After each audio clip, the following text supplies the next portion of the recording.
नमस्कार मित्रों, कैसे हैं आप सब। तो दोस्तों, आज की कहानी का नाम है बाणासुर। आखिर कौन था बाणासुर और क्यों उसने श्री कृष्ण और शिवजी जी को लड़वाया, तो जानते हैं इस कहानी के माध्यम से।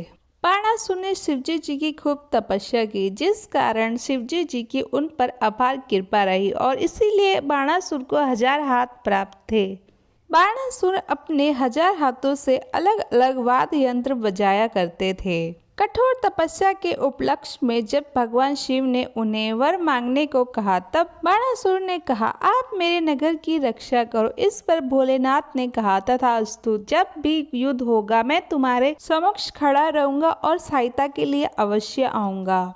बाणासुर के इसी अभिमान के कारण बाणासुर को युद्ध करने की तीव्र इच्छा हुई, लेकिन उस समय उनके सामने लड़ाई करने के लिए कोई योद्धा तैयार ही नहीं हो रहा था।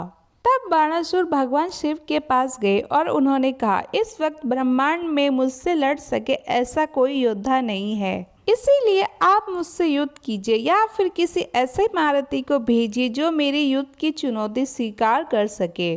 बाणासुर की ऐसी विचित्र बात सुनकर महादेव अत्यंत क्रोधित हुए। महादेव बोले, हे बाणासुर, हे दुष्ट, जब तुम्हारी ध्वजा टूटेगी तब तुम्हें पता चलेगा कि किस प्रचंड योद्धा से तुम्हारा सामना हुआ है। महादेव के ये शब्द सुनकर बाणासुर हर्षित होते हुए अपने महल को गए।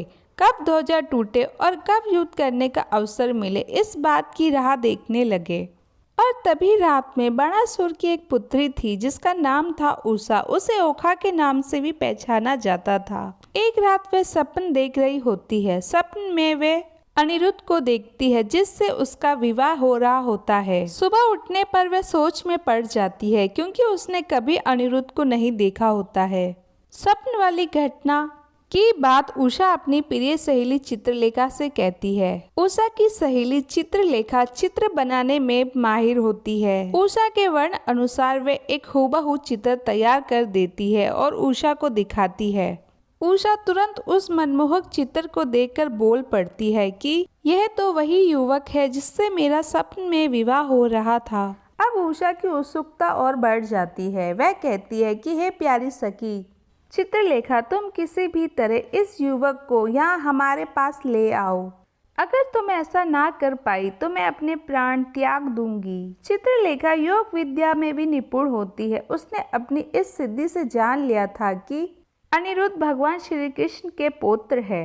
इसके बाद वह आकाश मार्ग से द्वारिका नगरी की ओर उड़ चली ताकि अनिरुद्ध का हरण कर सके, लेकिन द्वारिका में आकर अनिरुद्ध का हरण करना इतना भी सहज नहीं था। वहां पर श्री कृष्ण भगवान की सुदर्शन चक्र का पहरा था। चित्रलेखा अभी कोई उपाय सोच ही रही थी कि वहां नारद जी आ पहुंचते हैं। चित्रलेखा और नारद मुनि के बीच कुछ संवाद हुआ। फिर उसके बाद नारद मुनि पहरेदार सुदर्शन चक्र के साथ संवाद करने का प्रयास करने लगे। इसी स्थिति का लाभ उठाते हुए चित्रलेखा द्वारिका में दाखिल हो गई।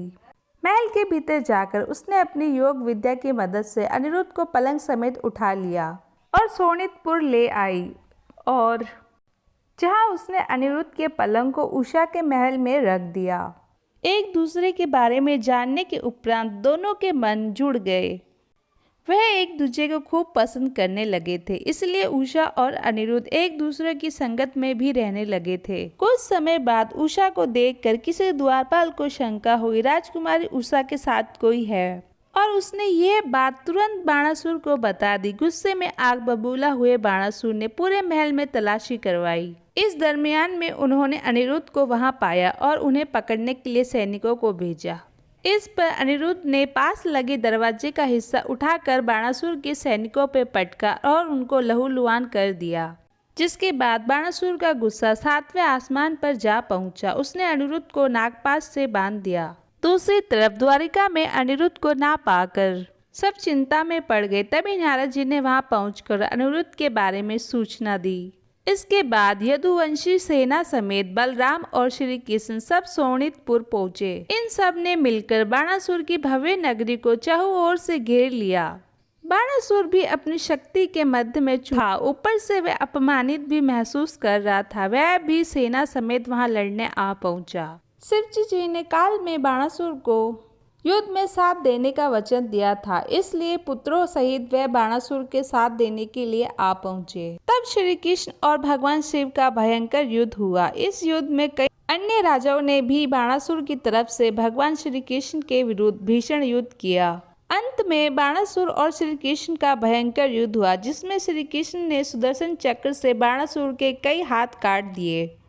तब बाणासुर का पराभव देखकर महादेव कृष्ण भगवान के पास आए और कहा कि हे प्रभु, ये बाणासुर मेरा प्रिय भक्त है और देवी पार्वती ने इन्हें अपना पुत्र माना है, इसलिए वह मुझे अत्यंत प्रिय है। मैंने इसे वरदान भी दिया है, इसलिए आप उस पर कृपा करो। तब भगवान कृष्ण बोले, बाणासुर का घमंड उतारने के लिए ही मैंने उसके हाथ काटे हैं और 4 हाथ जो बाकी रहे हैं उसे धारण करके बाणासुर आपका पार्षद बनकर चारों ओर से निर्भय बनेगा। इसके बाद बाणासुर श्री कृष्ण के समीप आकर उनको नमन करते हैं। फिर बाणासुर अनिरुद्ध को नागपाश से मुक्त कर उषा के साथ रथ पर बैठाकर वहां उपस्थित कराते हैं। तब श्री कृष्ण उन दोनों को लेकर द्वारका नगरी लौटते हैं, जहां भगवान श्री कृष्ण उषा को पास बैठाकर उस पर प्रसन्न होकर कहते हैं, हे पुत्री, तुम्हें जो मांगना है मांग लो। आज मैं बहुत प्रसन्न हूँ। इस पर उषा भगवान श्री कृष्ण से प्रार्थना करती है कि हे प्रभु, मेरे पिता को एक पुत्र दो जिससे उनका वंश आगे बढ़े। इस बात पर भगवान श्री कृष्ण ने उन्हें तथास्तु कहा। इस तरह बाणासुर का एक पुत्र हुआ जिसका नाम गयासुर रखा गया। गयासुर नगरी भी है जहाँ पर सभी देवी देवता विराजमान है। आज भी गया जी में श्राद्ध तर्पण करने से पितृ मुक्ति होती है। यही गया नगर बाणासुर का पुत्र कहा गया है। तो इस तरह भगवान कृष्ण ने सबकी लाज रखी और बेड़ा पार किया। इस पावन कथा को चैत्र माह में सुनने पर भक्तों का कल्याण होता है। इस कहानी को सुनने से हर और हरि की कृपा होती है तथा सारे कष्ट दूर होते हैं और मन को शांति मिलती है। तो जय श्री कृष्णा दोस्तों, मिलते हैं अगली कहानी में। Like and share and subscribe कर दीजिएगा दोस्तों प्लीज।